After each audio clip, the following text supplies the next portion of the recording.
Sasa upendo ndio cheti, ndio ile gharama. Ndugu anatuambianga ulipe gharama. Haleluya. Sasa ule upendo ndio gharama ya kuingia, ndio ticket. Manake kama hauna upendo mbele za Mungu, wewe ni utupu. Haleluya. Wacha tuanze kule kwanza Wakorintho 11. Is it 11 ama 13? Kama sina upendo, ndio tuone, ndio tukuje kuunganisha na hiyo ndio Wakorintho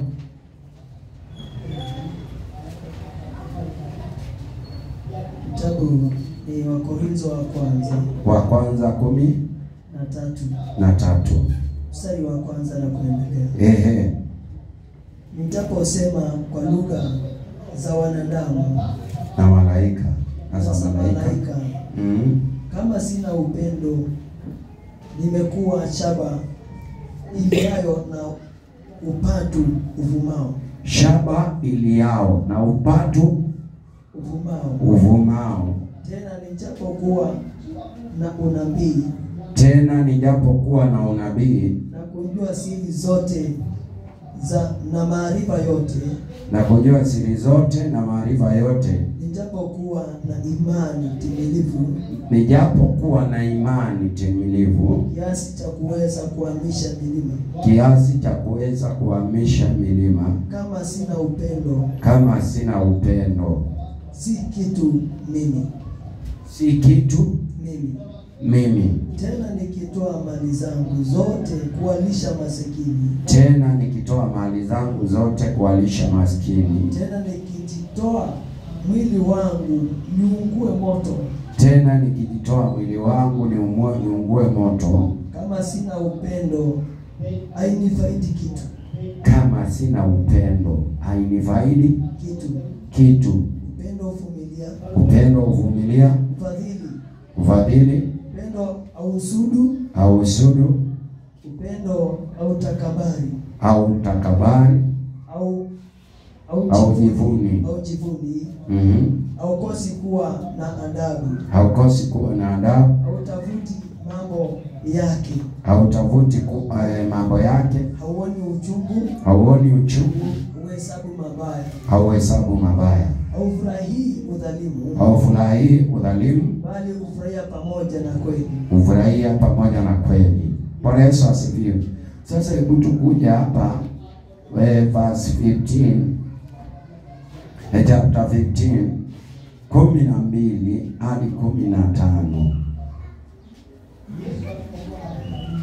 Amri yangu ndiyo hii,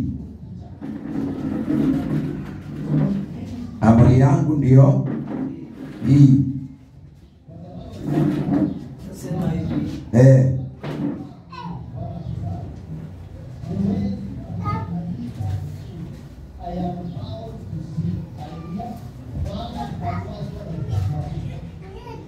Nasema hivi 12 mpaka 15.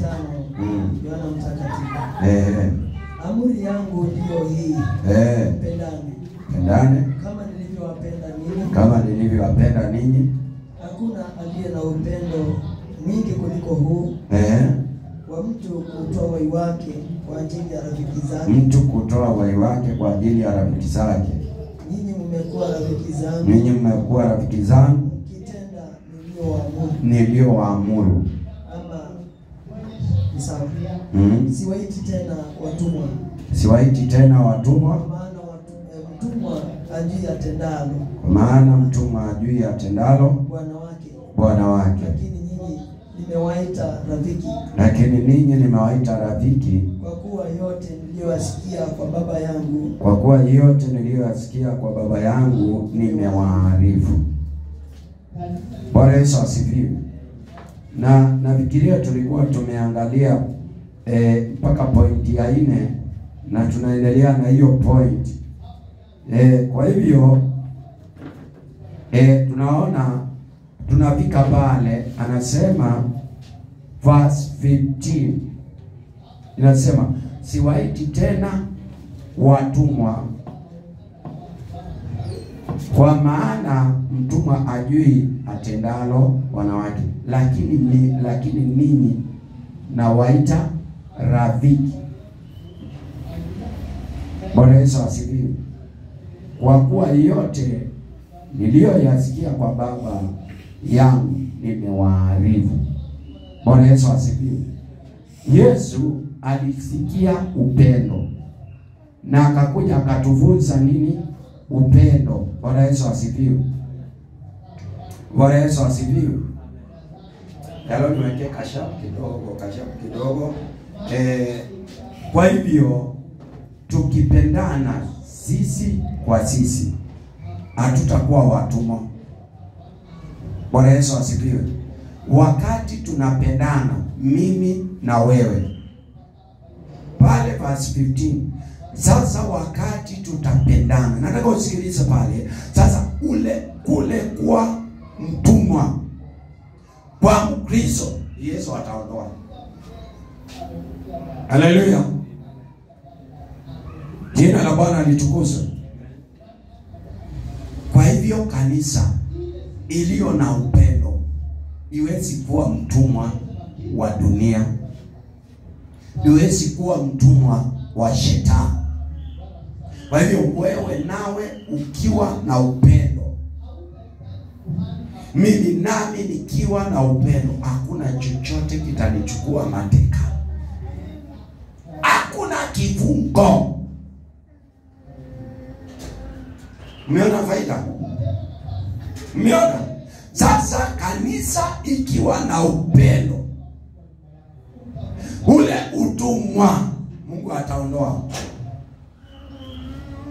Lakini kanisa kama haina upendo, ule utumwa Mungu ataruhusu. Manake ule utumwa, hiyo jina ya utumwa kwa watu wa Bwana itaondoka wakati watakapokuwa na upendo kama vile walivyoletewa na Kristo. Kwa hivyo vifungo vingi vilivyo ndani ya watu ni kwamba wamejaa chuki, hawapendani. Ndio maana kama wewe unasema ama unadai umeokoka na unachukia mtu mwingine, pepo akitemewa ndani yako anaulizwa utaenda ama uendi, akasana anasema sie, kwa sababu anajua hakuna ligo tena. Unakuwa mtumwa wa mapepo kwa kutopenda wale wengine.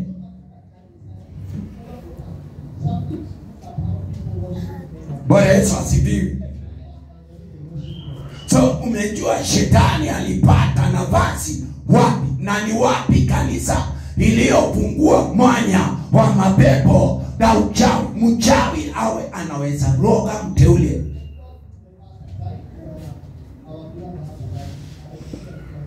Hiyo basi tu, siwaiti watumwa, kwa maana mmekuwa na upendo. Haleluya. Kwa sababu gani? Mlipoanza kuwa na upendo, muliitwa wana wa, mulirithi ufalme wa Bwana. Haleluya. Na katika ufalme wa Mungu hakuna uchawi, hakuna shetani, hakuna mganga, hakuna devotion. That's why wakati tulikuwa tunajifunza viungo vya Kristo, tulipofika kwa mguu, tuliona mpaka mahali Mungu alimalizia ufalme wa giza, biashara zake zote, na akaingia katika roho akaziacha. Bwana Yesu asifiwe. Haleluya. Na alimalizia shetani kuonyesha upendo kwa mwenye dhambi.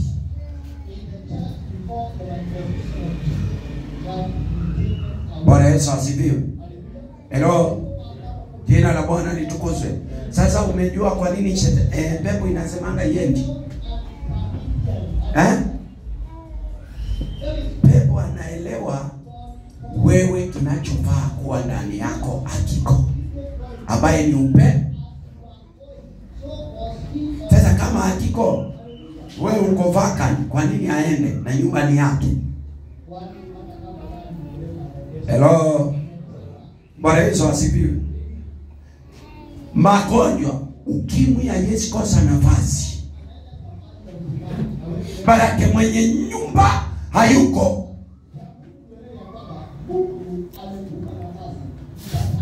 Haleluya. Unaenda kwa mnaambiwa wangu, anakuambia maisha yako naona ilichukuliwa. Itakosaje kuchukuliwa? Nyota yako iliibiwa hata yake. Baraka haelewi nyota ya kanisa ni nini. Hello. Na kitakachofanya tuonekane kuwa wana wa Mungu ni ile nyota, love. Sasa nyota iliibiwa. Ni wewe uliibiwa peke yako kweli? Ni watu wangapi wameibiwa nyota? Mama Tamara, ni wangapi wameibiwa nyota? Basi akiona, unajua wewe umesimama pale ajione nyota yake ilienda na anakuambia. Hello. Bwana Yesu asifiwe.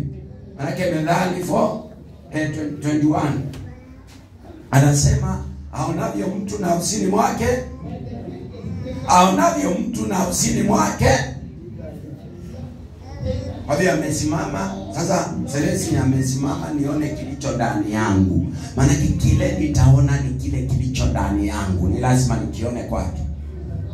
Haleluya. Haleluya. That's why Yesu alivyotuona, kwa maana ndani yake kulikuwa na upendo, alituonea huo upendo. Haleluya. Na akasema kwa hiyo upendo niliopewa na Baba na nimewaletea na mmechukua, basi sasa sitawaita watumwa. Hamtaitwa watumwa wa shetani tena. Hamtachukuliwa utumwani. Hivyo utumwa utaondoa through love only. Na hiyo ndio utakombolewa madhabahu za kwenu, minyororo ya kwenu, madhabahu za jangwani. Hello. Lakini kama hautakuwa na upendo, simamisha minara yao kwako. Mapepo yatajenga territory ndani yako na magonjwa na laana. Najua kila mtu akienda kanisani, mimi naomba iliyo kilicho ndani yangu nikombolewe. Hiyo pepo inanisumbua, ifanye nini? Bwana Yesu asifiwe. Ifanye nini? Kwa sababu imechukua kuwa territory. Sema haleluya. Sema amen. Bwana Yesu asifiwe. Sasa ni wangapi wako na upendo wa kweli? Tungekuwa na upendo wa kweli, nimekuja kujua pepo hawezi kaa ndani yetu. Agent wa shetani hawezi pata makao. Hello. Hello. Manake sisi si watumwa wa chochote. Kinachoonekana na kisichoonekana. Bwana Yesu asifiwe. Haleluya. Wewe unaona Yesu akituosha? Kwa hiyo upendo unako anakomboa mtu. Hello. Bwana Yesu asifiwe. Jina la Bwana litukuzwe. Na ndio maana hapa hakukuangi na pepo.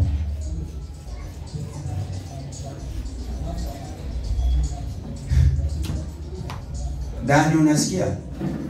Unasikia? Tangu akuja hapo umeanguka.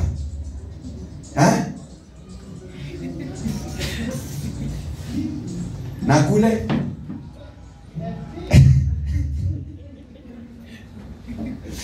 hello.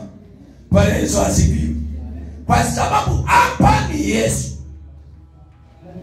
Na ametufunza upendo. Na waje nikwambie, ukipenda mtu, shetani anajua mwenye nyumba amekuja, anafunganga virago na anasema Mungu nisaidie. Mwenye umekujwa. Basi wewe anasema waliingia kwa njia moja, lakini mwenye nyumba akiingia wataondoka kwa njia saba. Hakuna mwenye atajua mwingine ameenda ache. Kwa hiyo hata itana, pigia Bwana Yesu makofi. Hallelujah. Yes. Pokea roho ya upendo in the mighty name of Jesus. Very simple. Na Yesu alisema mzigo wangu ni mwepesi, tena ni laini, si mzito. Hello. Kama utapona leo, hauna masikio. Yaani wewe utakubali, ngoja nisikilize, niangalie, na unipe masikio na akili. Yaani wewe utakubali ukue makao ya shetani kwa sababu ya chuki. Ukose kuogopwa na mapepo kwa sababu ya kuchukia mtu. Uwe mtumwa wa majini. Yaani hata kama mchawi tu kamezaliwa jana na kanatumwa kanakuja kukuchezea kama mpira kandanda, yaani unawekwa. Bwana Yesu asifiwe. Haleluya. Na anakuchukua na kuweka kwa mfumo. Hello. Kwa sababu ya kutopenda. Utumwa utaondoka wakati kanisa itaelewa faida ya upendo. Hapo jina utumwa Mungu ataondoa mwenyewe. Kwa hivyo kama wewe mama uliye mahali hapa upendangi mzee uliye mahali hapa unaonanga sijui ndugu yako ako namna gani, ulijifunga. Shida ni wewe, sio pepo. Pepo ilipata mwenye nyumba upendo na akatawala. Magonjwa yalipata mwenye nyumba upende, uchawi uondoke. Inaitwa ni kansa iondoke. Very simple. Kansa inaweza ondoka duniani hii kama message kama hizi ndio zinapeanwa. Hello. Lakini kama kila mtu achukue jiwe gonga Goliathi wako. Hello. Unajua wambua kwa kugonga anajua. Wambua kwa kugonga anafanya nini? Kwanza akisikia Goliathi wake anafanya nini? Anaambia Mungu nimulikie. Nilete mahali hakuna chuma. Hiyo nafasi ndio nataka. Na unaambiwa simama. Inua mkono wako. Inua jiwe yako na waambie Bwana, nisaidie nikiachilia nigonge wapi? Utosi. Na unajua hiyo masaa umesimamisha mtu. Haleluya. Wacha nikwambie adui yako ni kutokuwa na upendo. Sio huyo jirani unaona. Haleluya. sio huyo ndugu unaonanga, sio huyo dada, sio huyo mchawi. Huyo mchawi alizalika ndani yako, ama aliingia ndani yako wakati upendo alitoka, ukawa mtumwa, ukaanza kuabudu uchawi. Hello, Bwana Yesu asifiwe. Je, uliyajua haya? Tangia mwanzo uliyajua? Dennis, uliyajua haya?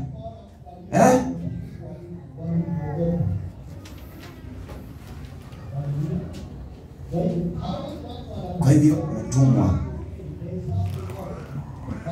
ndani yangu, ndani yako, unapewa nafasi na kutokuwa wenye upendo peke yake.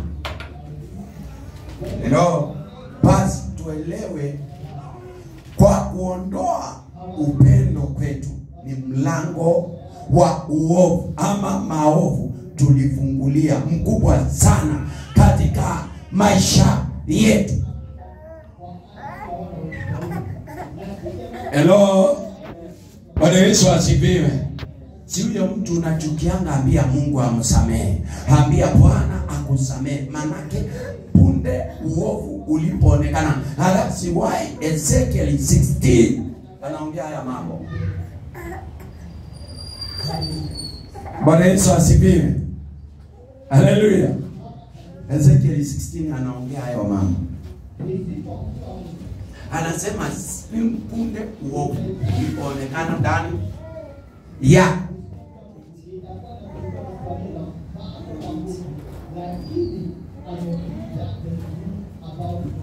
ulikuwa mzuri. Hebu soma ndugu yangu.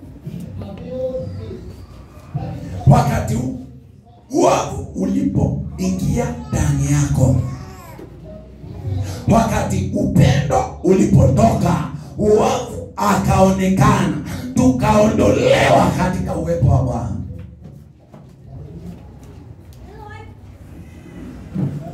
Ezekiel 28, yes. Kuanzia pale 15 ama 14. Wewe ulikuwa kerubi mwenye kutiwa mafuta. Ulikuwa mwenye kerubi, ulikuwa kerubi mwenye kutiwa mafuta avunikaye.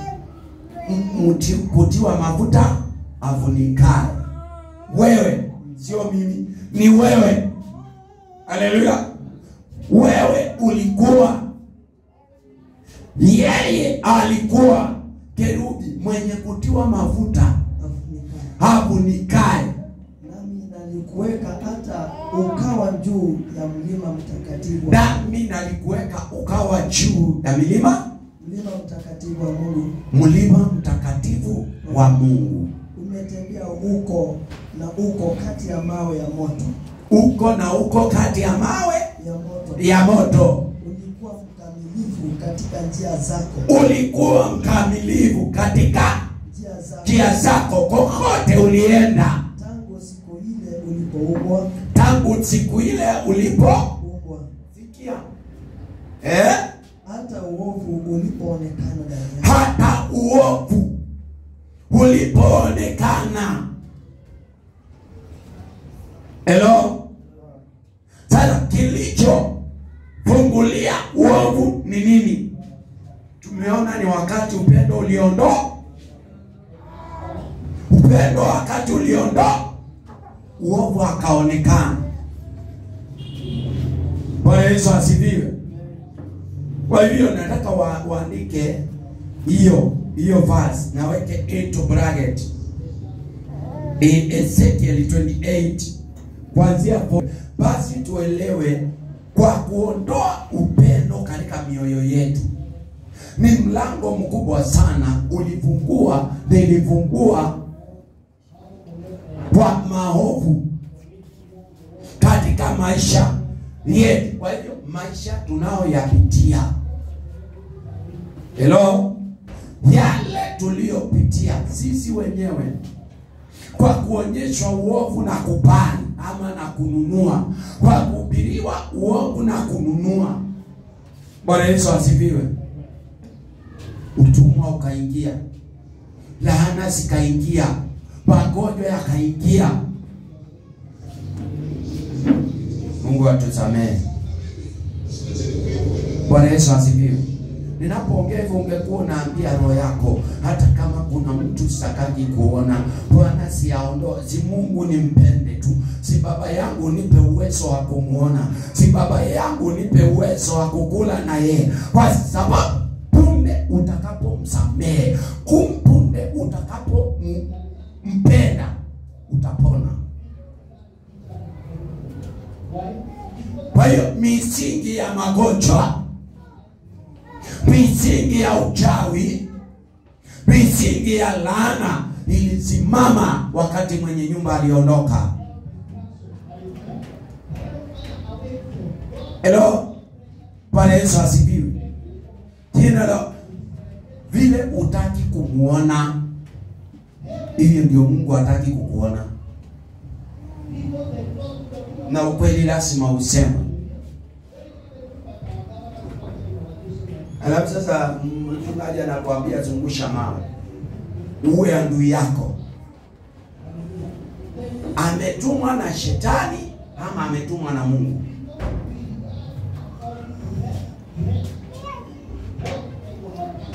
Aliyekiona na naye kitangaza kilitoka wapi?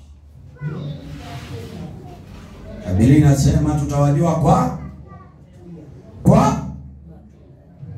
nasema mtu.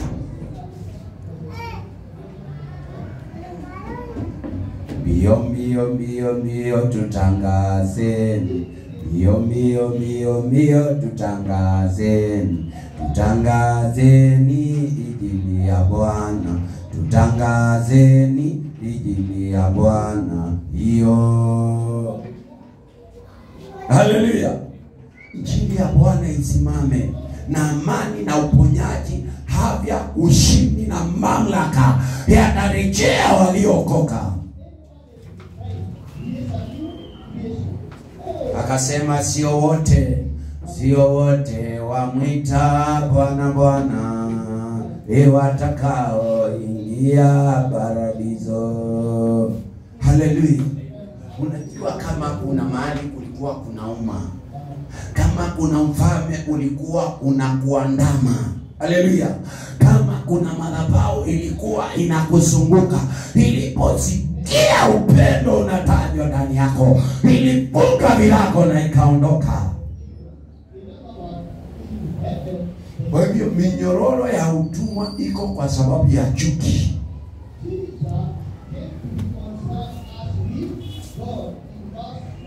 Hello? Sasa aongei na parabo. Anasema nakaa nikibisha, na atakayefungua nitaingia na kula naye katika. Na sahani ya Bwana ina machungu. Sahani ya Bwana ina kilio. Sasa yanakuonyesha ungekuwa unafanya hivi, kanza ingekuwa dunia. Tungekuwa tunafanya hivi, ukimwi ingekuwa. Wachawi wangeongezeka. Wanabii wa uongo wangeongezeka. Haleluya. Kumaanisha tukirudisha upendo, mateso, kilio na mabaya mengi yanayoonekana yataondoka duniani nzima. Haleluya. Kwa hiyo dunia itakombolewa. Sikiliza ujumbe huu. Ukombozi wa dunia, silaha itakaokomboa dunia na maovu, magonjwa na kilio na mahangaiko zinapoonekana katika dunia hii, ni wakati mwanadamu, ni wakati kanisa itatangaza ujumbe wa upendo ingia katika moyo wa wanadamu. Pigia Bwana Yesu makofi. Haleluya. Haleluya. Maana upendo hauna misingi ya ukabila.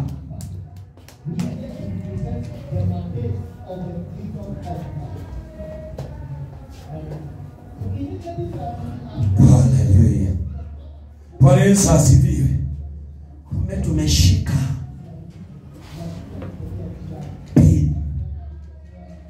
Bwana Yesu asifiwe. Kumbe tumeshika kifunguo cha uzima wa dunia. Am I talking? Umekishika. Je, umeshika? Bwana Yesu asifiwe. Anasema alikuambia kwako katika mikono yako nimepeana kifunguo. Chochote utachofungua mbingu itafanya nini?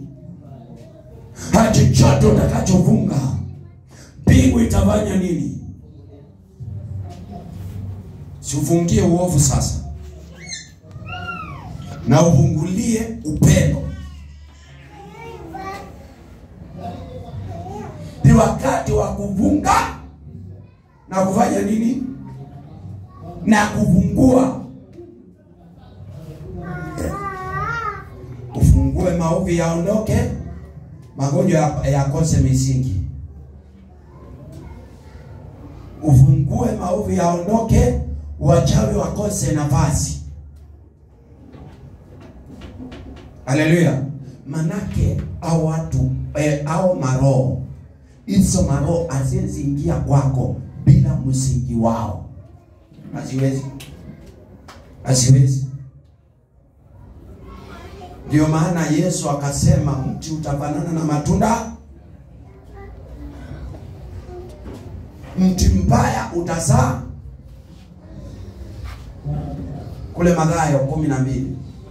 Na mti mzuri utazaa matunda mazuri. Na tena mwembe hauwezi zaa machungwa. Haleluya. Yes. Na mchungwa huwezi zaa ndizi. Kama wewe ni mchungwa uzae nini? Machungwa. Na kama wewe ni mwembe uzae. Lakini sasa unasikia mimi ni wa Kristo, unazalia shetani.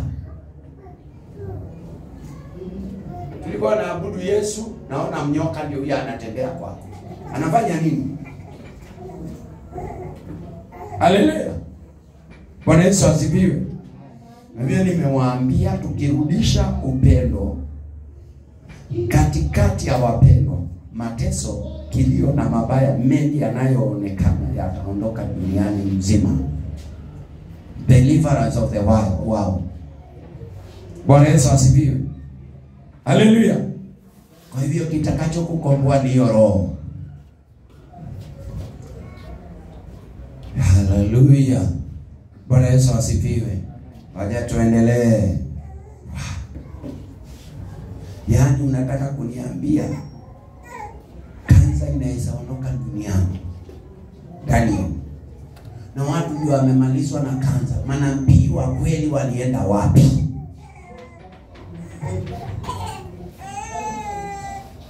Yaani ukimwi inaweza ondoka duniani. Yaani sukari inaweza ondoka duniani. Na siondoe katika dunia yako. Haleluya. Siondoe ndani yako. Unajua Yesu alisema anafunulia siri zake walio. Bwana Yesu asifiwe. Walio wake. Siri za Yesu hujulikana na walio wake. Hii ni siri. Sipigie Yesu makofi. Yeye ukiona unajua siri hii wewe ni wa Yesu. Haleluya. Bwana Yesu asifiwe. Hata uwezi furahia ukisikia yani hii siri nimejua kwa hiyo mimi ni wa Yesu.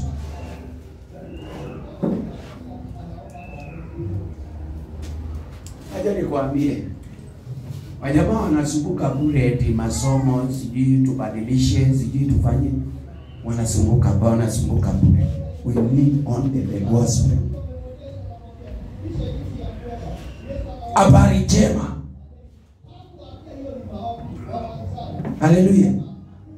Yes. Ndio maana Yesu alisema hao watu waliotoka kwake wataongea lugha mpya, si tukiabakuze utidunze akoguo odhadi misha izatoa. Siri za mbingu lugha za mbingu watafunua mbele ya umati. Bwana Yesu asifiwe. Unajua uko na ujumbe wa kwenda kuambia ndugu yako upendo. Bila unachukia huyu, unachukia maisha yako. Bila unamwombea mabaya, kifo kimekujia. Kwa hivyo lazima tujue upendo ndani ya mioyo yetu ndio silaha au mkono wa kuondoa maovu duniani mzima. The weapon. Bwana Yesu asifiwe. Manasa yangia hapa na ngamodo wendo. Hello. Bwana Yesu asifiwe. Na Mungu amekuletea. Na upu wewe uniangalie, acha kulala bwana. Hii ukilala utaachwa. Bekalate notiwa. Gane nengi nyenge ai wazile wanotiwa. Bwana Yesu asifiwe. Bwana Yesu asifiwe. Daniel, yani umepewa uta na msha pitia neno hili. Yani lazima kanisa ielewe, dajue vizuri, tena ishikilie na kuelewa upendo peke yake ndiye silaha.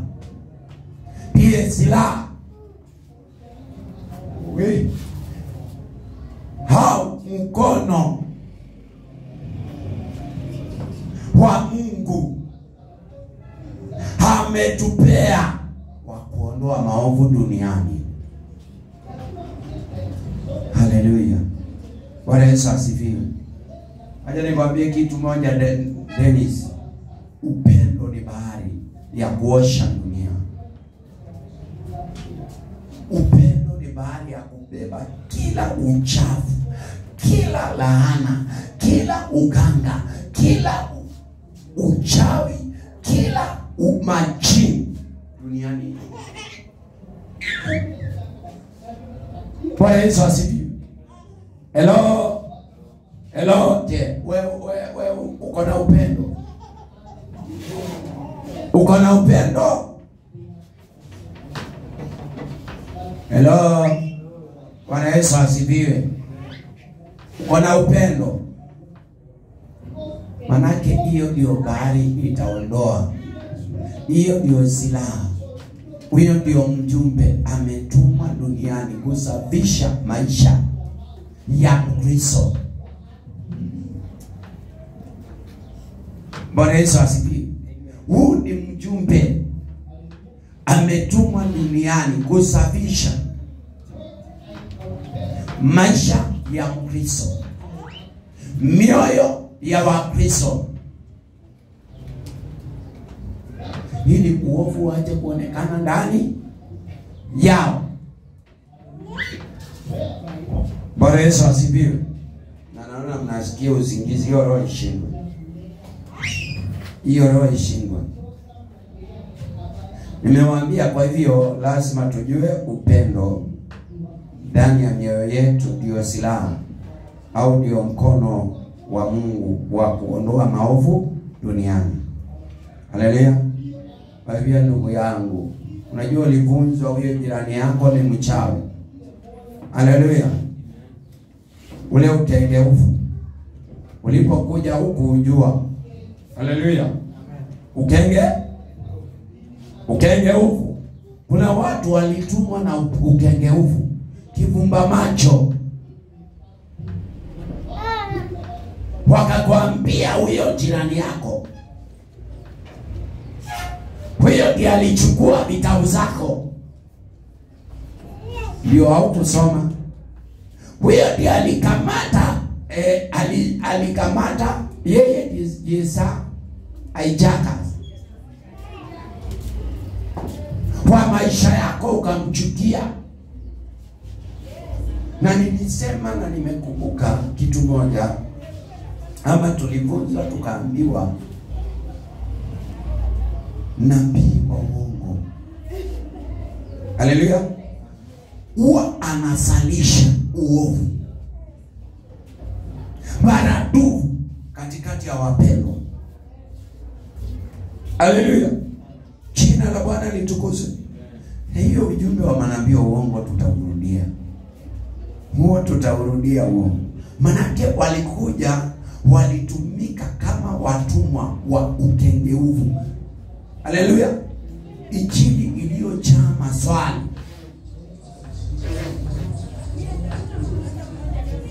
Walikwambia na huko jiuliza, bwana huyo ndugu yangu tulikaa na yeye miaka yote, na wakati nilienda pale ndio uovu ndani ya ndugu yangu umeonekana. Haleluya, Bwana Yesu asifiwe. Ndio uchawi ndani ya mama yangu umeonekana.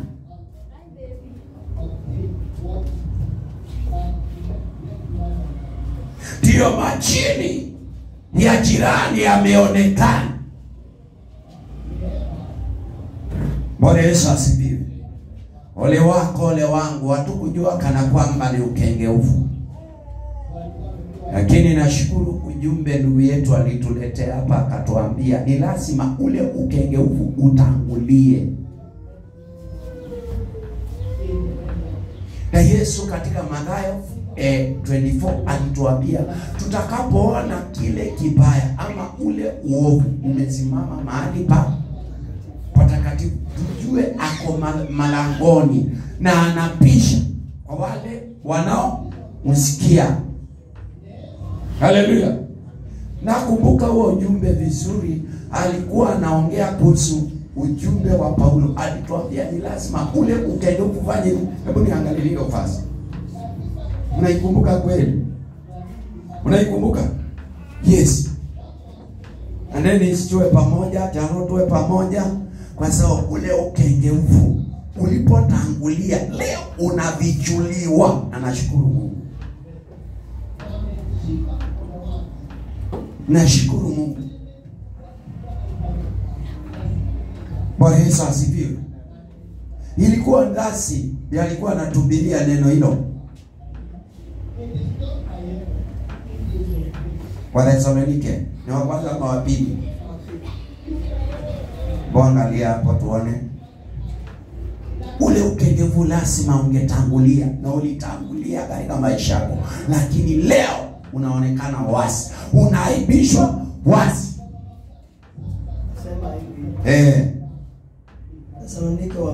Wathesalonike wa pili sura ya pili mstari wa 11. Sura ya pili mstari wa 11.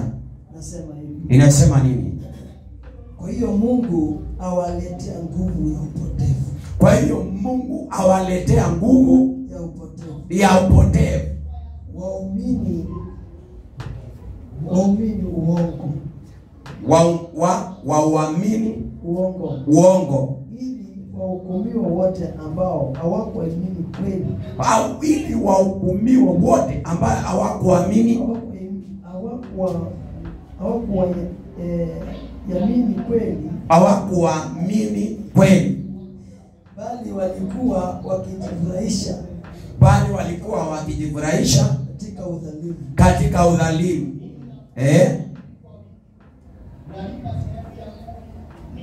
Lakini imetupasa sisi kushukuru Mungu siku zote kwa ajili yenu. Lakini imetupasa sisi kushukuru Mungu kwa ajili yenu, ndugu mliopendwa na Baba, kwa kuwa Mungu amewachagua tangu mwanzo mpate wokovu. Tangu mwanzo mpate wokovu katika kutakaswa na Roho na kuamini kweli. Na kuamini kweli. Bwana Yesu asifiwe. Ule ukengeufu bado sijausikia. Nataka ukengeufu ili kwanza utangulie.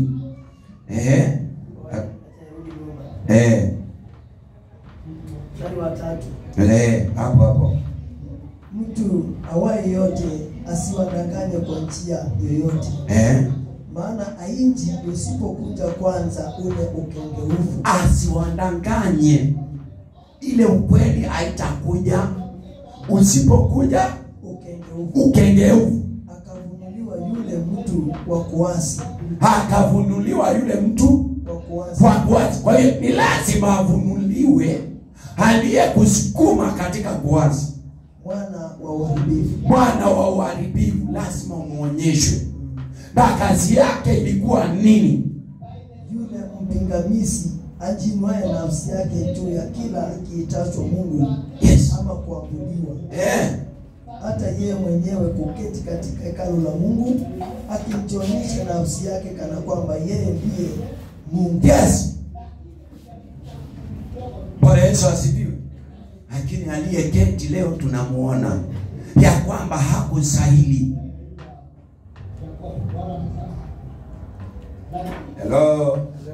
Hello. Mambo yawekwa wa na roho hapa. Ndugu, si ulifunzwa chuki? Si uliambiwa umerogwa na jirani yako? Bwana Yesu asifiwe. Mashida yakawa maradufu, na ulipofunzwa ukamwombea mabaya, ulipata mtoto wake alienda ng'ambo. Ulipomwombea mabaya, ulipata nyumba amejenga zaidi ya kwenu. Hii ilikuwa wazi ya kwamba chenye unafanya ni ujinga. Na Biblia inasema Mungu awe radhi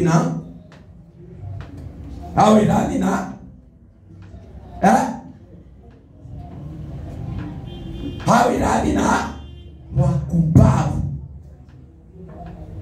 wajinga.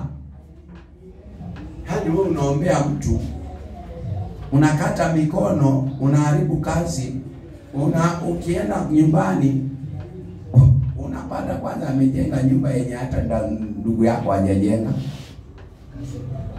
Unakasirika zaidi, unatafuta sadaka zaidi. Kija kwa nabii anakuambia we, mahali alienda aliwekelea mara 3 ya ile unaekeleanga mara 10. Sasa aliwekelea ngapi nabii? Aliwekelea 30. Sasa wewe wekelea 60 umshinde. Sasa hadi utakapopata 60 ndio utapata nafuu. Maana umeambiwa kombelea ni ukengeufu. Ndugu yangu, ulikuwa ukengeufu, uliharibiwa. Ni muharibu, aliharibu akili yako, ukawa mjinga.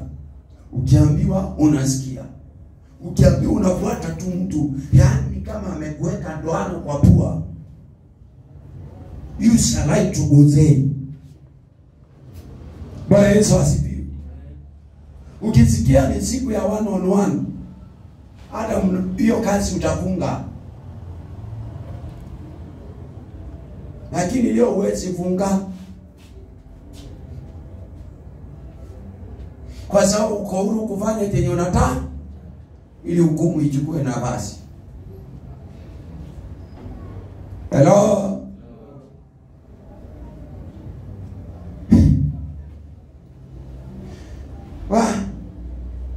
Hadi ukiambiwa jamani wekelea 100,000, ndio utafute 200 na wewe hata 100 hauna. 100,000.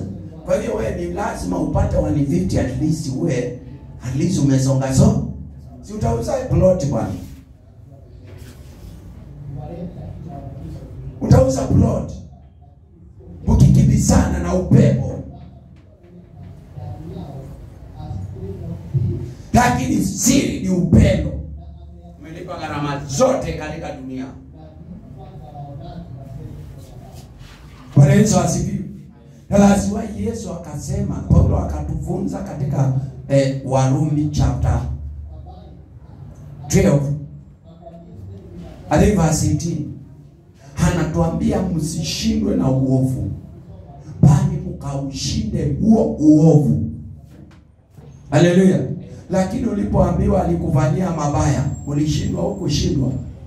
Alipotoa sadaka ya ng'ombe 5 ulikuwa nazo, ulikuwa umeshindwa au kushindwa?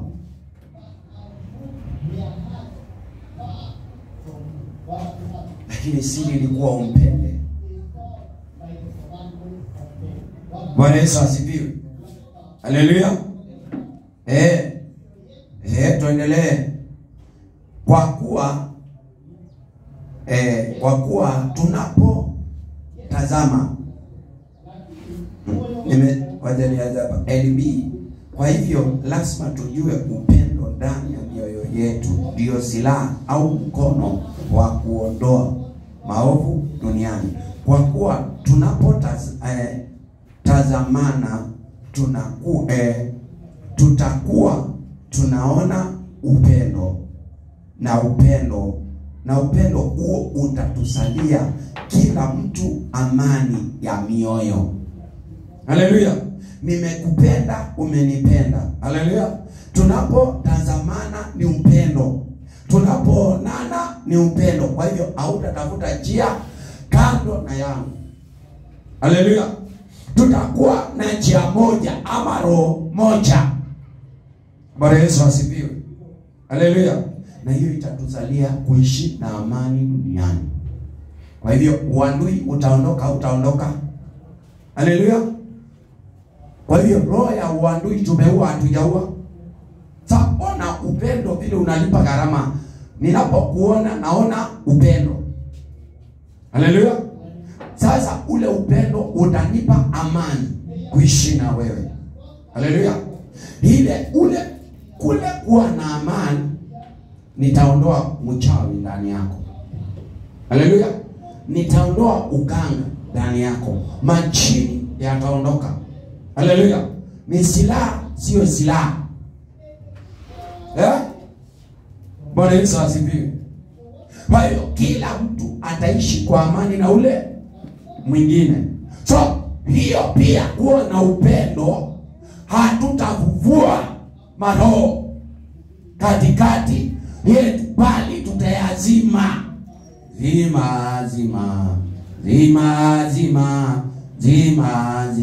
Zima moto wa shetani.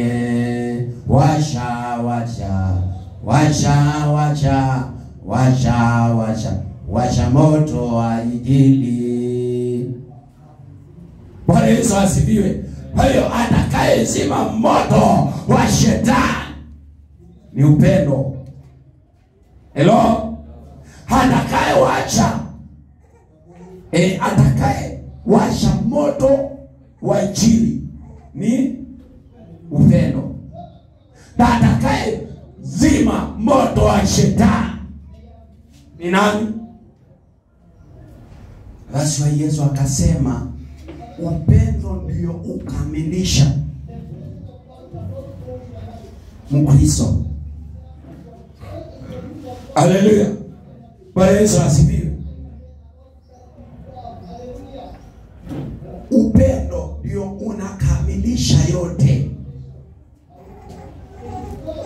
Kule Wakorintho wa wengi, upendo ndio unakamilisha mtu. Kwa maana ukiwa na upendo, mapepo yako ndani yako, bali uko na mbingu wewe.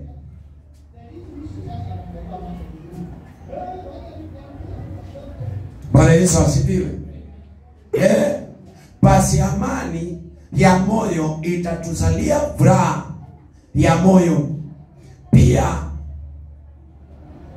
na furaha ya moyo itaondoa huzuni kwa kila mmoja.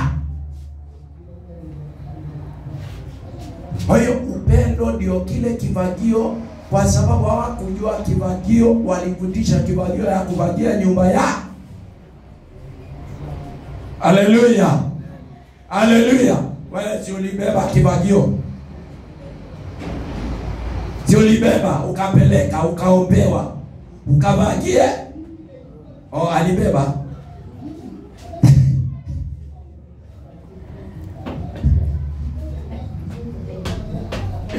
Wow. Unakumbuka ile kivagio?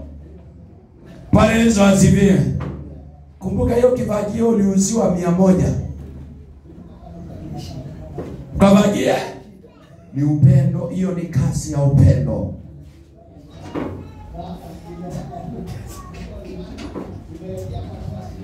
Hello.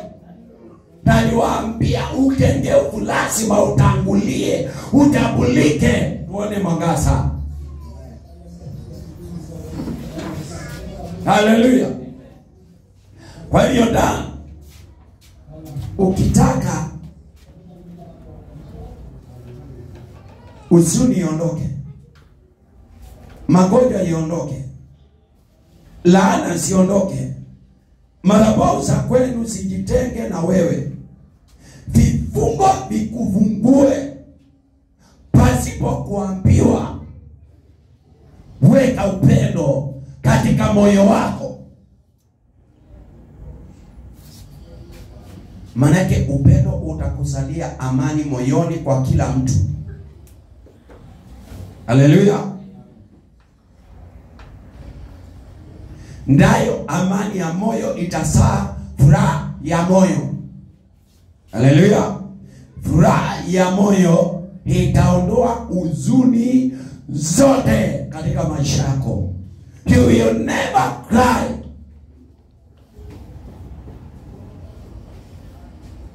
Haleluya. Bwana Yesu asifiwe. Pigia Bwana Yesu makofi. Kifagio umekiona? Biblia inasema hatupigani na mwili na nini na nyama, bali tunapigana. Silaha zetu ni katika ufalme wa roho, na tunapigana na maroho, falme za roho na mamlaka. Kwa hivyo umeona, silaha ya roho ni upendo.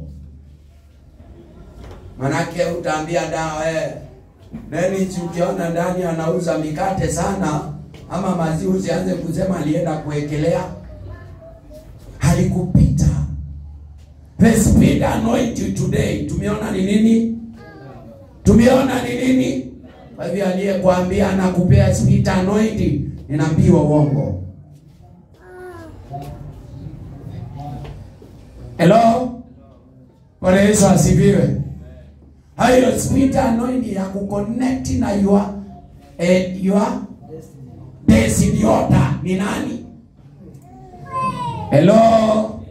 Hello? Tuendelee tusiendelee? Pigia Bwana Yesu makofi. Bwana Yesu asifiwe. Nilikuwa nasikia ujumbe unanisukuma. Nasikia upendo. Haleluya. Umemwona? Haleluya. Na jana asubuhi nilipoamka, aliniambia kuja hapa nikuonyeshe vile nilivyo. Haleluya. Akanipa ujumbe, upande huu ni wa jana. Na kuna zingine hapa zijaiguza hii kitabu zijaihubiri, na imefika hapa, hizi zote ni message. Haleluya. Na kuna ingine bado na ingine. Pigia Bwana Yesu makofi. Chakula ni tele cha roho. Haleluya. Nimekwambia kifagio ni nini wapua? Si unakumbuka ulinunua na ukapeleka? Hiyo kifagio penye uliweka ni idol. Sasa beba hii upendo ndani ya moyo wako. Haleluya.